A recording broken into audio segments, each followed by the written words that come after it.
Welcome to my math base YouTube channel. আজকে আমরা শিখব ফ্র্যাকশনাল ইন্ডিসেসগুলো কিভাবে ভাঙতে হয়। ফার্স্ট অফ অল আমরা যদি দেখি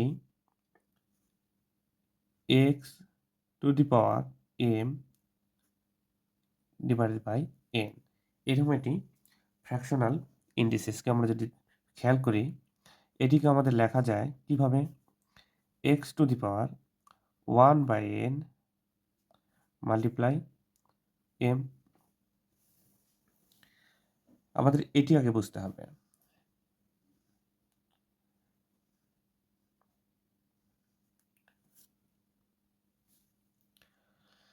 এই বিষয়টি তো আমাদের লেখা যায়। এখন এই ভ্যালুটিকে আমরা কি লিখব সেটা আমরা পরে দেখতেছি।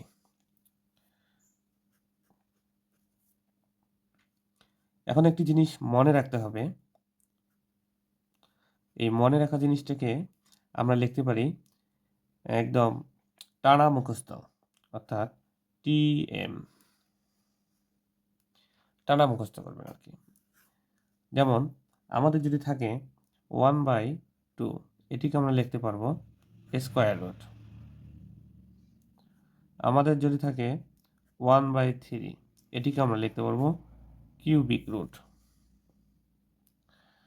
আমাদের যদি থাকে 1/4, এটিকে আমরা লিখতে পারবো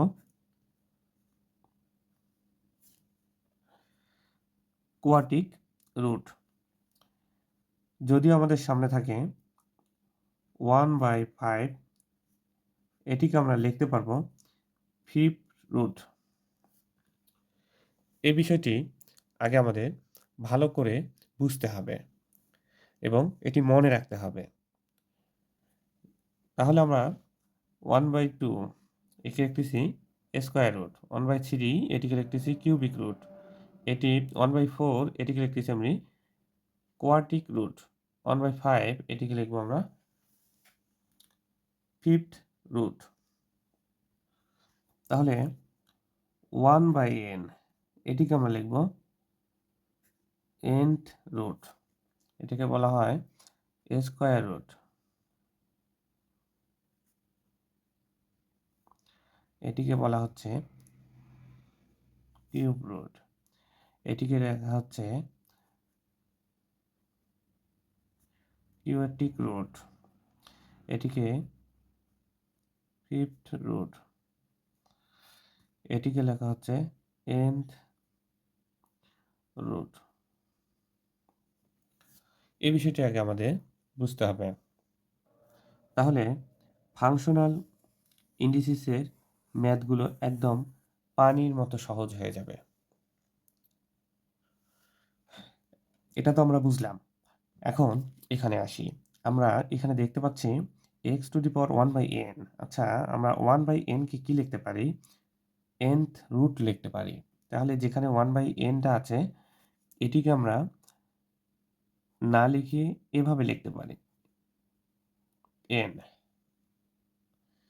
আর এই m টা তো বাইরে আছে, ফুল পাওয়ার।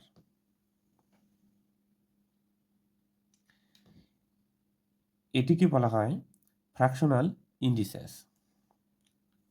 আমরা আরও কিছু প্রয়োগ দেখব ফ্র্যাকশনাল ইন্ডিসেসের। এখন আমরা এর বাস্তবিক প্রয়োগ দেখি। আমাদের 2 × 2 এটিকে আমরা কি লিখতে পারি? 2 টু দি পাওয়ার কিউব।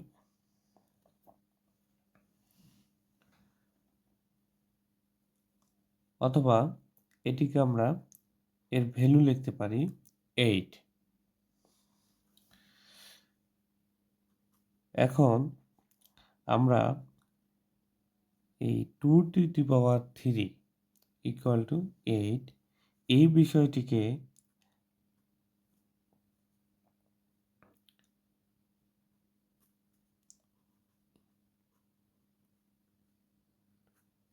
এভাবে লেখা যায়। দুই স্টেটমেন্ট সেম মিনিং প্রকাশ করে।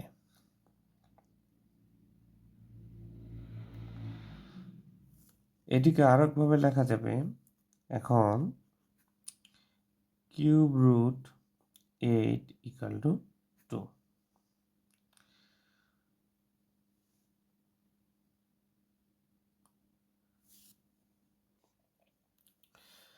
অর্থাৎ এই পাওয়ারটা যদি আমরা সমান সমান চিহ্নের ওপারে স্থানান্তর করি তাহলে এটি উল্টে যাবে। অর্থাৎ এর নিচে আছে 1, এই 1 উপরে যাবে, 3 নিচে আসবে। এই জন্য আমরা লিখেছি 8 two the power 1/3 equal to 2। আমরা আরেকটি উদাহরণ দেখি। যদি আমার x equal to a cube হয় তাহলে আমি এটিকে কি লিখতে পারবো? এই পাওয়ারটি এই পাশে নিয়ে আসব। তাহলে আমরা উল্টাই দিব পাওয়ারটিকে, এটা এটিকে লেখা যাবে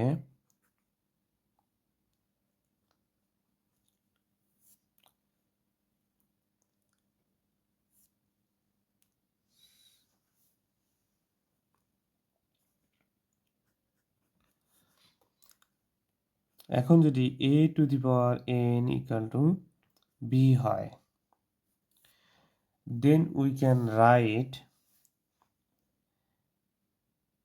a কে ঠিক রাখলাম, এই পাওয়ারটা b এর উপর গিয়ে উল্টা হয়ে গেল।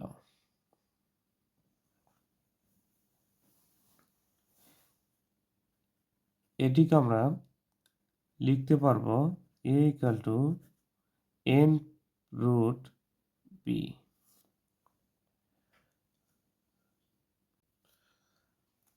এটি আমাদের একটি সূত্র।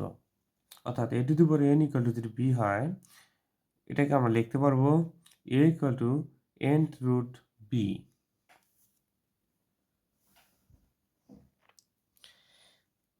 তেমনি আমরা x to the power a by b এটিকে লিখতে পারবো এই 1/b এর রুট ফর্ম যদি আমরা নেই তাহলে হচ্ছে এটি b x, আর এই উপরের পাওয়ারটি সবার উপরে চলে যাবে। অর্থাৎ এখানে পাওয়ারটি হচ্ছে ফ্র্যাকশন অবস্থায় আছে, একটা হর একটা লব অবস্থায় আছে। তো এই লবটি উপরে চলে যাবে। যেহেতু এটি উপরে আছে তাহলে এটি সবার উপরে চলে যাবে।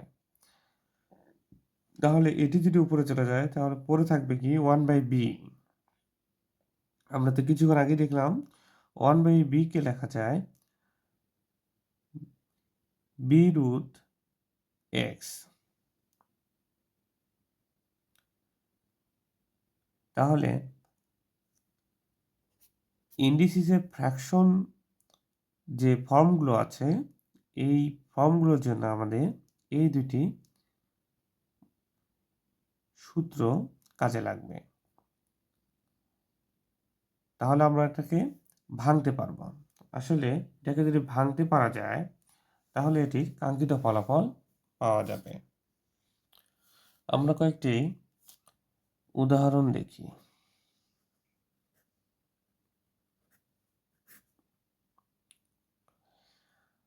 যদি আমার সামনে এটি 1/4 এটি থাকে, এর ভ্যালু কি হবে? এটাকে আমরা লিখতে পারবো 481 ইকুয়াল টু 481 যদি করা হয় তার মানে 3কে আমার 4 বার গুণ করলে 81 পাওয়া যাবে। এখানে নিচে যা থাকবে রেজাল্টটিকে ততবার গুণ করলে এই রেজাল্টটি পাওয়া যায়। অর্থাৎ রুটের ভিতরে যা থাকবে তা মেলানোর জন্য এমন একটি সংখ্যা নিতে হবে যা 4 বার গুণ করলে রুটের ভিতরের সংখ্যাটি পাওয়া যায়।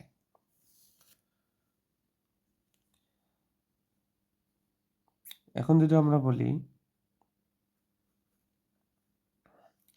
যে আমাদের 125 এখানে আমরা এই পাওয়ারটা দিলাম। তাহলে এটিকে আমরা কি লিখতে পারবো? 125 কিউবিক রুট। এর ভ্যালু কত আসবে? 5কে 3 বার মাল্টিপ্লাই করলে এই রুটের ভিতরে সংখ্যাটি পাওয়া যাবে, অর্থাৎ এর ভ্যালু হচ্ছে 5।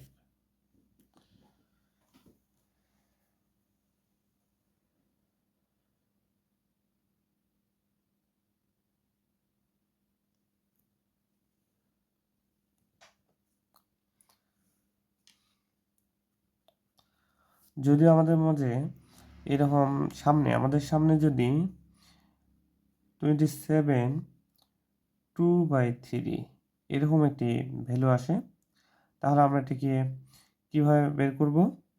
তাহলে আমার উপরের অংশটিকে আগে উপরে নিয়ে নিতে হবে, অর্থাৎ 27 1/3 নিলাম, এর উপর এই উপরের অংশটি স্কোয়ার করে দেব। এটিকে লেখা যায় কি আমার কিউবিক রুট, তারপর whole square to whole square.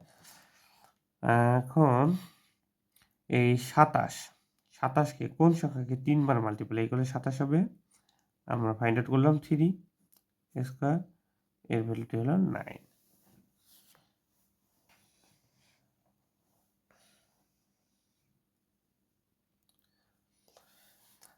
আশা করছি আপনারা নিজেরাই সব বের করতে পারবেন। এরকম আরও অনেক মান নিজেরাই সাজিয়ে বের করে নিতে পারবেন। শুধু এই ফরম্যাট দুটো মনে রাখবেন, এটিকে কিভাবে লেখা যায়। আর আমাদের সূচকের মানে সাধারণ সূত্রগুলো, নিয়মগুলো এই পঞ্চম পর্বের মাধ্যমে আলোচনা শেষ হলো। এখন আমরা ষষ্ঠ যে পর্বটি থাকবে আমাদের, সেখানে আমরা বিভিন্ন চাকরি পরীক্ষা, ব্যাংক, বিসিএস এবং এনটিআরসির যে পরীক্ষাগুলো হয়, সেগুলোতে সূচক থেকে যে প্রশ্নগুলো এসেছিল, সেগুলো খুব সুন্দর সহজ সরলভাবে ব্যাখ্যা করব। আশা করি বিষয়গুলো মাথায় রাখলে ওই ব্যাখ্যাগুলো একদম সহজ হবে এবং সবচেয়ে আধুনিক টেকনিকটি আপনারা পাবেন, যে কিভাবে খুব অল্প সময়ে এই ডিফিকাল্ট ম্যাথগুলোকে সলভ করা যায় সূচকের। Thank you.